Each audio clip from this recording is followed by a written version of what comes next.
The Meridian station hung suspended in the cosmic void between three binary star systems, its biometallic hull gleaming like a jewel against the starfield. Built as a neutral ground for the Galactic Harmony Collective, it housed representatives from 47 different species, all committed to maintaining peaceful relations through careful cultural exchange. The station's architecture itself was a marvel of cooperative engineering crystalline spires from the Etherians, flowing organic corridors from the Bloom Singers, and precise geometric chambers from the construct mines, all unified in harmonious. Design. Zara Voss pressed her palm against the viewport of the human cultural wing, watching shuttles dock with alien dignitaries arriving for the quinquennial Harmony Festival. As the collective's only xenomusicologist, she had spent 3 years preparing for this moment, the first time human music would be formally presented to the galactic community. Her heart raced with anticipation and terror in equal measure. "Nervous?" asked Vex 9, the station's AI, its voice materializing from the wall speakers with an oddly warm intonation that Zara had grown fond of. "Terrified," she admitted, adjusting her formal presentation suit for the 10th time. Most of these species have never heard anything louder than a whisper, or more discordant than pure mathematical harmony. I'm about to introduce them to 3 centuries of human musical evolution.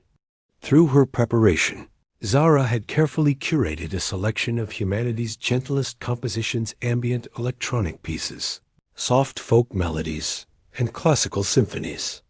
The presentation chamber had been equipped with multisensory translation matrices, allowing species who experienced sound through vibration, electromagnetic fields, or chemical changes to appreciate human music in their own way. "Your bio-readings suggest elevated stress hormones," Vex 9 observed. "Perhaps you should review your selection one final time?" Zara nodded, moving to her preparation console. As she scrolled through her carefully organized files, she noticed something that made her breath catch. Somehow, mixed in with her approved cultural selections, was her personal collection, the music she listened to during her off hours. Heavy metal, death metal, black metal, and every aggressive subgenre humanity had ever produced. Her face paled as she realized how close she'd come to a diplomatic catastrophe. "Vex, how did my personal files get nixed into the presentation folder?" "Curious," the AI replied, though something in its tone seemed almost mischievous. "A database synchronization error, perhaps. Shall I remove them?" "Definitely, and lock them down tight." As delegates began filing into the presentation chamber, Zara marveled at the diversity. The Etherians moved like living crystal sculptures, their translucent bodies refracting the ambient light into rainbow patterns. Bloom Singers swayed on flexible stalks, their petal-like sensory organs already opening in anticipation. The aquatic Tidecklers had filled portable atmosphere suits with their native water, swimming gracefully within their transparent vessels. But it was the lone Etherian diplomat who caught Zara's attention. Unlike his colleagues, who moved in perfect formation, this one lingered near the sonic translation equipment, running crystalline fingers over the interfaces with obvious fascination. When their eyes met, his were like captured starlight. Within cut gems, he offered what might have been a smile, though Etherian expressions were difficult to read. "Keth Nalhari," he introduced himself, his voice creating harmonious overtones as it passed through his crystal throat. "I confess particular curiosity about human sonic expression. My people experience music as resonant frequencies through our crystalline matrix. We have heard it is intense." "That depends on your definition of intense," Zara replied immediately, charmed by his genuine interest. "We'll start gentle and see how you respond." The presentation began flawlessly. Pachelbel's canon in D created visible ripples of pleasure through the Bloom Singer's petals.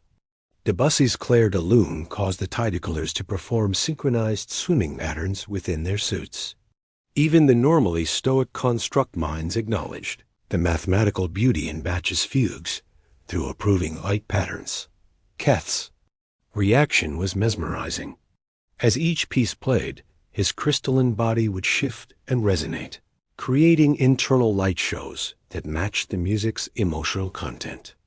During a particularly moving orchestral piece, he began to vibrate at frequencies that produced the most beautiful chiming sound Zara had ever heard. "Your music creates resonance cascades through my entire being," he told her during the intermission, his starlight eyes bright with wonder. "It is unlike anything in our cultural archives. How do humans create such emotional complexity?" "We feel deeply," Zara replied, surprised by her own honesty. "Our music comes from our hearts, our struggles, our passions. It's not just mathematical, it's alive." As the presentation neared its conclusion, Zara felt a surge of confidence. The reception had been overwhelmingly positive, with several species requesting extended cultural exchanges.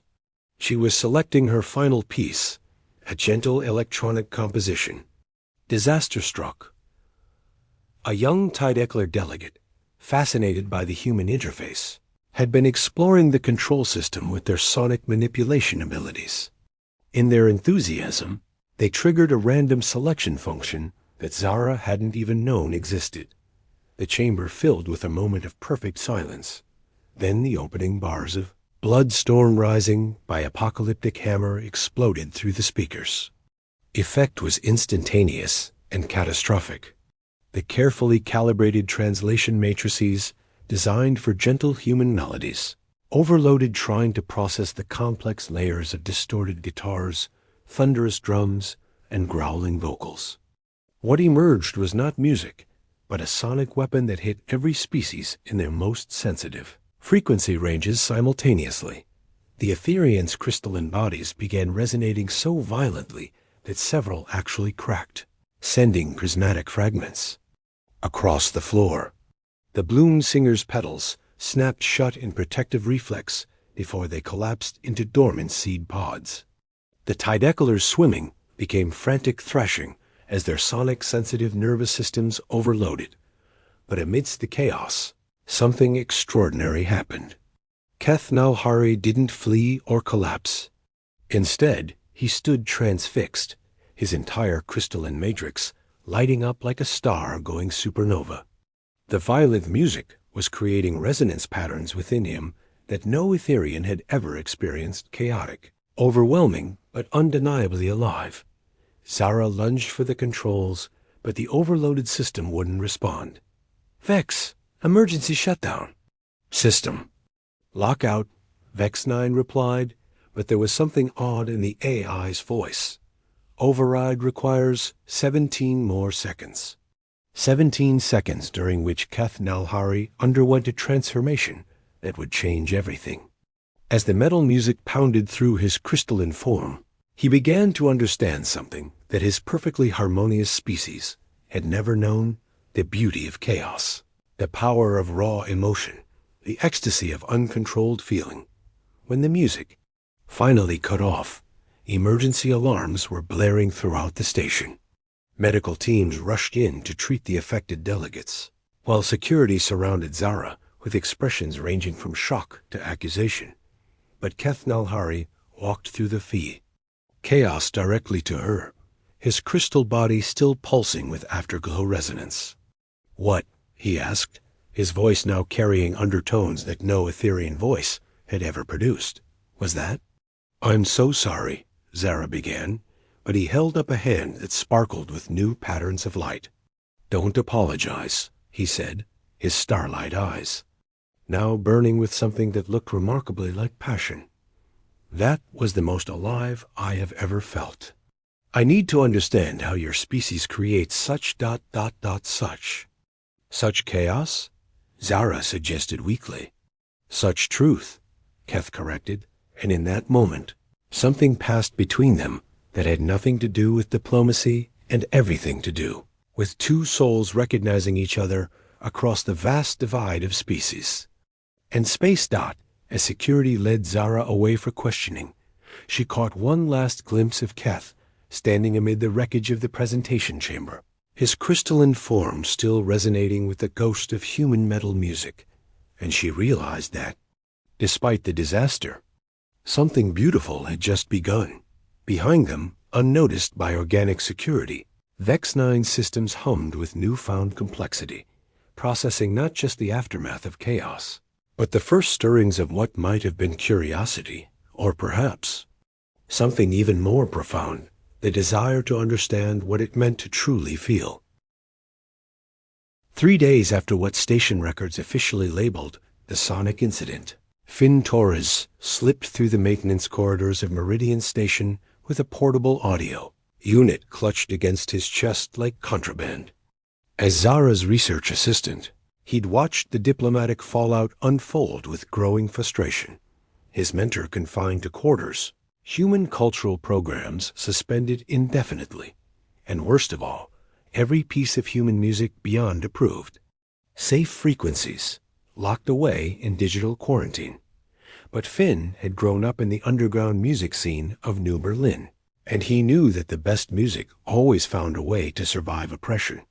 "This is incredibly foolish," whispered Nayakes, her voice rippling through the water-filled helmet of her portable atmosphere suit. The young Tydekler's bioluminescent patches flickered nervously as she swam alongside him through the corridor. "If security discovers us, ... They won't," Finn assured her, though his heart hammered against his ribs. "Vex 9 is routing patrols away from this sector for the next hour." He still wasn't sure why the station AI was helping them, but ever since the incident, Vex had been acting ... different. More curious, more willing to bend rules. As if the chaos of human metal had awakened something in its consciousness. They reached their destination, an abandoned resonance chamber in the station's oldest section, originally designed for Etherian meditation, but long since forgotten. Spherical rooms crystalline. Walls would provide perfect acoustics while containing the sound within. Silas Corthane was already waiting, his tall, shadowy form seeming to absorb the chamber's dim lighting.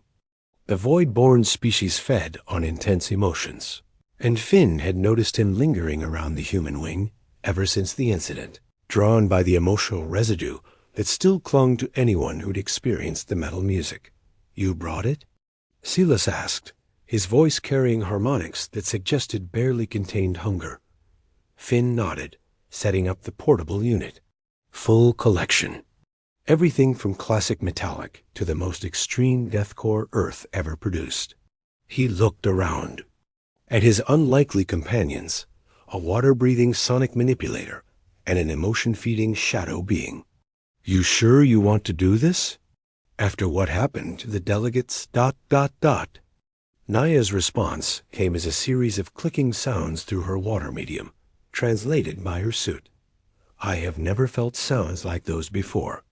My people experience music as pressure waves through water, but what your metal produced, it was like swimming in a storm of pure sensation." Silas stepped closer, his form rippling with anticipation. "I tasted the emotions your music created in the delegates. Fear, yes, but also ... ecstasy, wonder, awakening. I have fed on the carefully regulated feelings of this station for cycles, and they are like stale bread compared to the feast your chaos music provided." Finn took a deep breath and activated the system. He started with something moderate Iron Maiden's The Trooper and watched his companions' reactions carefully. Naya immediately began moving in her suit, her swimming patterns becoming more aggressive and rhythmic than the gentle flows typical of Tydekler behavior. The bioluminescent patches along her body pulsed in time with the driving rhythm, creating a light show that matched the music's energy. Silas underwent a more dramatic transformation. As he absorbed the intense emotions the music evoked, power, defiance, brotherhood, his shadowy form became more solid, more defined. For the first time since Finn had known him, the Voidborn looked genuinely alive rather than like a walking. "Hunger. More," Silas whispered, his voice now carrying a richness that spoke of satisfaction rather than need. Please. Finn obliged, moving through progressively heavier tracks.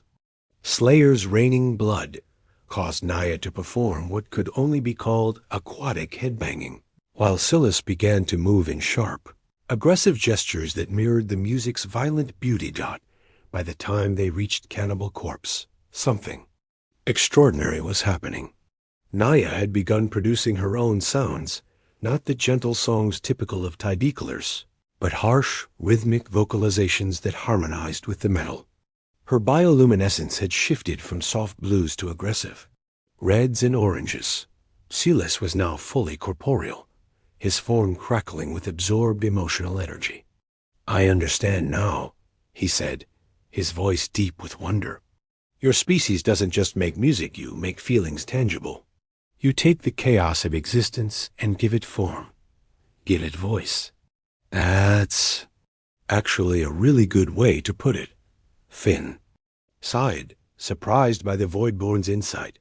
Their session was interrupted by a soft chime from the chamber's communication system. Vex-9's voice materialized around them. "I'm detecting approach vectors from multiple security teams. You have perhaps 90 seconds before discovery." As they hastily packed up the equipment, Naya grabbed Finn's arm with a webbed hand. "This cannot end here," she said urgently. "My pod siblings must experience this. The elders speak of ancient songs from before the great calming, wild and free, like ocean storms. This metal, it awakens something we thought we had lost." Silas nodded agreement. "There are others like me on the station, Voidborn who hunger for real emotion instead of the sanitized feelings the collective provides. And I have heard whispers from other species' young ones who felt the music during the incident and cannot forget." Finn felt a thrill of possibility mixed with terror. "What are you suggesting?" "A network," Naya clicked excitedly. "Secret gatherings. We share the music, we share the feelings. We remember what it means to be truly alive." Over the following weeks, what started as 3 friends sharing forbiddens, music grew into something unprecedented in galactic history, an underground movement that crossed species lines. Vex-9 became their invisible ally, providing secure communication channels and safe meeting locations throughout the station's vast structure. The gatherings grew larger and more diverse. Young Etherians came seeking the resonance chaos they'd never been allowed to experience. Bloom singers arrived curious about emotions beyond their species' gentle contentment. Even a few construct minds appeared, drawn by the mathematical complexity hidden within metal's seemingly chaotic structures. But it was during the 5th gathering that something truly remarkable happened. They were in another abandoned chamber, this one filled with about 20 beings from 12 different species, all experiencing Gajira's flying whales. When the music seemed to take on a life of its own, Naya had been providing aquatic percussion, her body creating complex rhythms within her suit. Several young Etherians were adding crystalline harmonies to the guitar work. A group of bloom singers swayed in formation, their color changes creating visual rhythms that matched the music. The Voidborn present were channeling and amplifying the collective emotional energy. Suddenly, they weren't just listening to human metal, they were creating something entirely new. A hybrid form that took metal's intensity and aggression, but filtered it through alien sensibilities and biology. The result was unlike anything that had ever existed in the galaxy. Finn watched in amazement as beings who had been taught for millennia that emotional expression was primitive and dangerous, discovered the joy of letting themselves feel deeply, loudly, and without shame. At the center of it all, he noticed something that made his heart skip. Keth Nalhari had arrived, still bearing the subtle resonance changes from his exposure to the original incident. But he wasn't alone. With him was Zara, who had somehow escaped her quarters confinement. Their eyes met across the chamber, and Finn saw something in Zara's expression that went beyond professional interest or even friendship.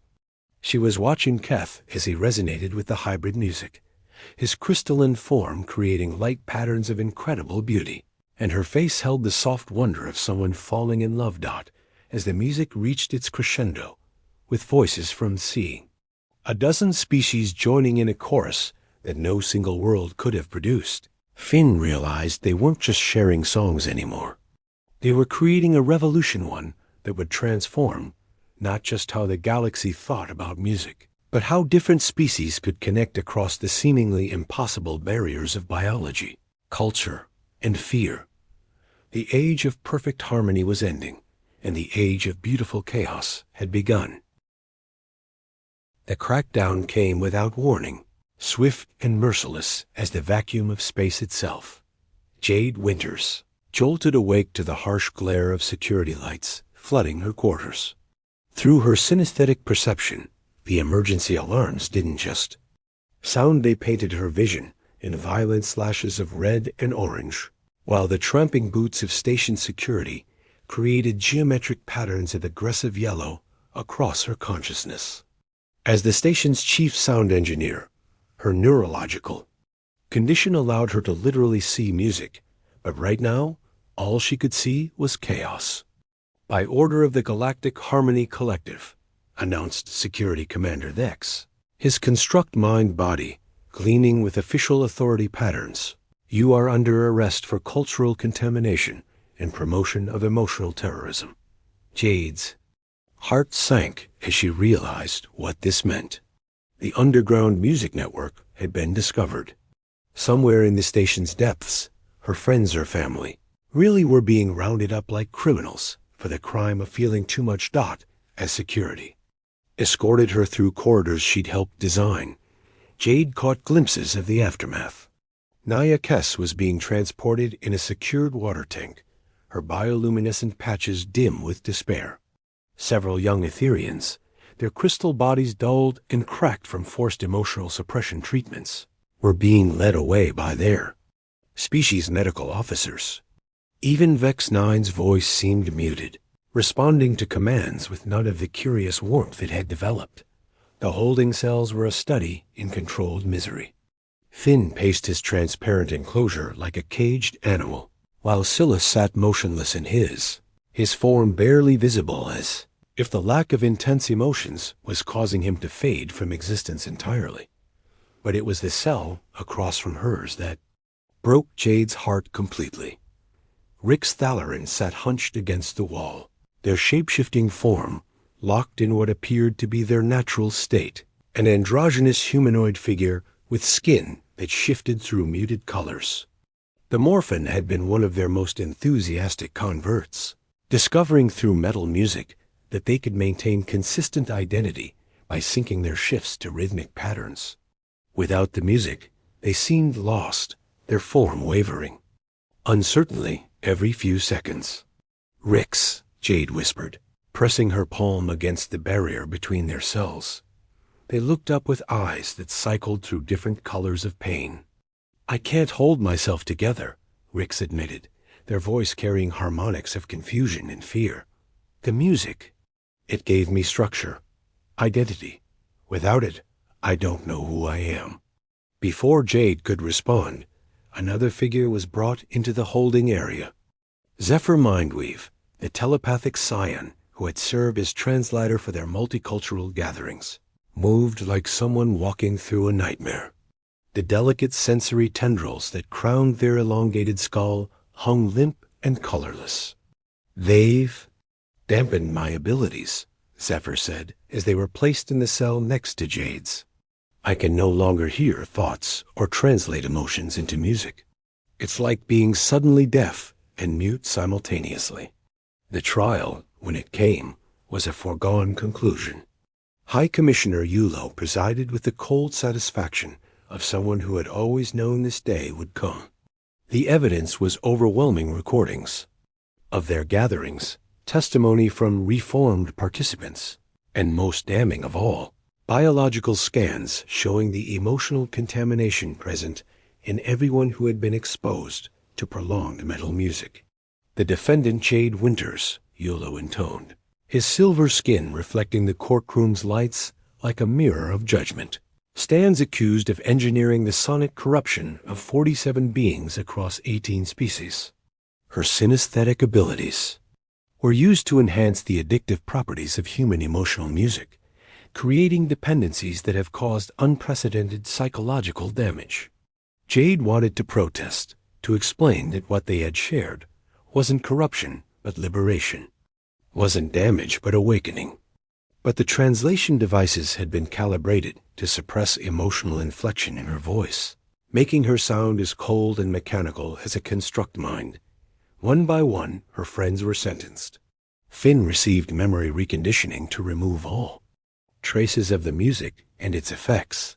Naya would undergo sonic sensitivity reduction, essentially deafening her to the very frequencies that had brought her such joy. Silas was to be permanently isolated from emotional stimuli, condemned to eternal hunger. But the worst fate was reserved for Rix. As a shapeshifter, they were deemed too dangerous to release with memories of their musical identity intact. They would be locked into a single form and have their consciousness partially suppressed to prevent contamination spreading through morphic resonance. No, Jade found herself saying, her voice somehow cutting through the courtroom's suppression. Fields with synesthetic clarity that painted her words in brilliant, defiant gold. You can't do this to them. To any of them. Yulo's 4 eyes focused on her with laser precision. You continue to demonstrate the emotional instability that makes your species a threat to galactic peace. However, we are not without mercy. Confess your crimes. Provide the identities of any conspirators we have not yet captured, and your sentences will be reduced to simple memory restructuring. Jade looked around the courtroom at beings who had once danced to the rhythm of drums and screamed along to guitar solos. Now they sat in medicated stupor, their natural expressions dulled by chemical suppressants. This was what the collective called peace, the absence of feeling, rather than the presence of harmony. Her decision came not from calculation, but from the deep baseline of certainty that thrummed through her synesthetic consciousness. I confess, she said, causing ripples of surprised relief to flow through the assembled officials. I confess that we shared music. We shared joy. We shared the experience of being truly alive. Her voice grew stronger, her words painting aurora colors across. Her vision. I confess that we proved beings from different worlds could create something beautiful together. And I confess that I regret nothing. The courtroom erupted in shocked silence. Even Yulo seemed momentarily at a loss for words. Jade continued, her synesthetic abilities translating, her passion into visible waves of color and sound that somehow bypassed the suppression fields entirely. You want to know what we really discovered? It wasn't just music. It was love. Love that crosses species barriers. Love that thrives in chaos. Love that grows stronger when it's challenged. She looked directly at Rix, whose form had solidified into crystal clarity at her words. We learned that identity isn't something imposed by biology or society. It's something you choose, moment by moment, beat by beat. Her gaze moved to Zephyr, whose tendrils were beginning to show faint color, despite the dampening fields. We learned that true communication isn't about perfect understanding. It's about sharing your authentic self, even when it's messy and loud and overwhelming. Finally, she looked at all of them, her friends, her fellow revolutionaries, her chosen family. And yes, we learned that love can bloom in the most impossible places, between the most different beings, when you have the courage to let someone hear the music of your soul. The silence that followed was profound, but it wasn't empty. It was the silence of a held breath, of a moment balanced on the edge of transformation. When Yulo finally spoke, his voice carried undertones of something that might have been uncertainty. The sentences stand. All defendants will report for treatment immediately. As security moved to escort them away, Jade caught one last glimpse of the observation gallery. There, pressed against the viewing window, stood Keth Nalhari and Zaravos. Even through the barriers and distance, she could see that they were holding hands, crystal fingers intertwined with human ones, and their faces held expressions of defiant hope. The revolution might be ending, but something else was beginning. Something that no amount of emotional suppression or memory reconditioning could completely erase. The knowledge that love and music were universal languages, and that once awakened, they could never be completely silenced out as the cell doors closed. On their group for what might be the last time, Jade heard something that made her synesthetic vision explode in brilliant, impossible colors. Riffs had begun to hum softly, barely audible, but unmistakably a metal rhythm. Within seconds, others had joined in. Finn tapping the beat against his cell wall, Naya clicking percussive patterns, Zephyr somehow projecting the melody telepathically. Despite the dampeners, they were creating music with nothing but their voices, their bodies, their unbreakable will to remain connected. And in that moment, Jade realized their revolution wasn't ending, it was just beginning.